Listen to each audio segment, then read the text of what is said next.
అందరికీ నమస్కారం.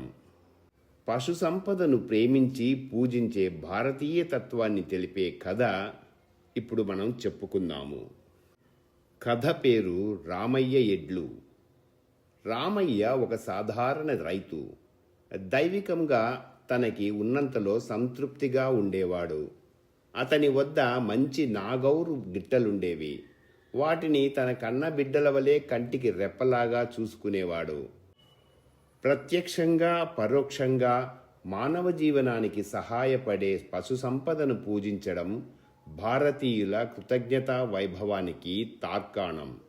ఆ భారతీయ తత్వానుసారంగా రామయ్య తన ఎడ్లను పూజించేవాడు. నాగౌరు గిట్టలు అవడం చేత రామయ్య ఎడ్లలో సత్తా బాగా ఉండేది. అవి ఉత్తమ జాతి అశ్వాల కన్నా వేగంగా పరిగెత్తగలిగేవి. వాటి వేగం చూసి పుత్రోత్సాహ భావంతో రామయ్య మురిసిపోయేవాడు. ఇలా ఉండగా ఒకరోజు రామయ్య వృషభాలను కొందరు దొంగలు అపహరించారు. తన ఎద్దులు లేవని తెలుసుకున్న రామయ్య దుఃఖానికి అంతే లేదు. పాపం సొంత కొడుకు దూరమైనట్టు బాధపడ్డాడు. రామా, నేనేమి పాపం చేశానయ్యా? ఎందుకింత పెద్ద శిక్ష? నా ఎడ్లు లేకుండా నేనెట్లా బ్రతికేది? ఆ దొంగలు నా ధనం తీసుకుపోయినా నా ఎడ్లను వదిలిపెట్టింటే బావుండేది. పశు సంపద లేని ఇంట్లో లక్ష్మీదేవి ఉంటుందా?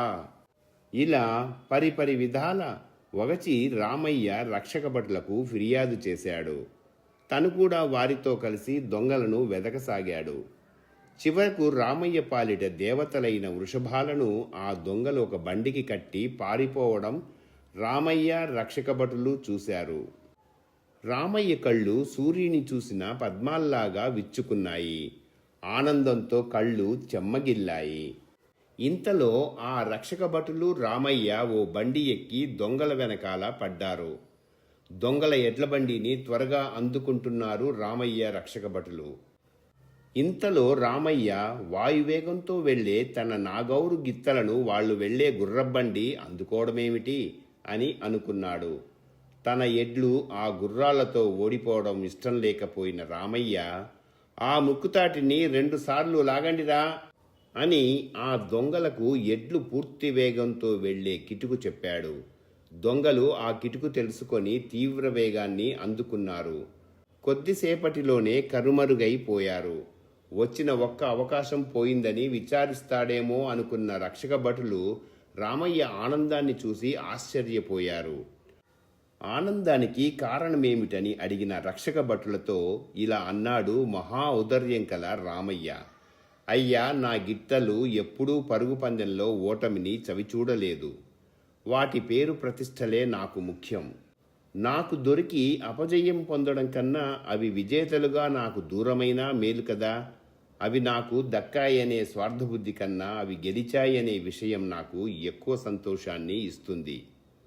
తోటి మనుషులనే కాకుండా పశుపక్షాదులను వృక్షములను ప్రేమభావంతో చూసే భారతీయతను రామయ్యలో నిండుగా చూసిన రక్షక భటులు రామయ్యకు నమస్కరించి వెళ్ళిపోయారు. పశు సంపదను ప్రేమించి పూజించే భారతీయ తత్వాన్ని మనకు గుర్తు చేసిన రామయ్య ధన్యజీవి, మనకు ఆచార్యతుల్యుడు. ఇంతటితో కథ సమాప్తం. ఈ కథ మీకు నచ్చినట్లయితే లైక్ చేయండి, కామెంట్ చేయండి, షేర్ చేయండి. మర్చిపోకుండా సబ్స్క్రైబ్ కూడా చేయండి. అందరికీ ధన్యవాదాలు. ఇక సెలవు.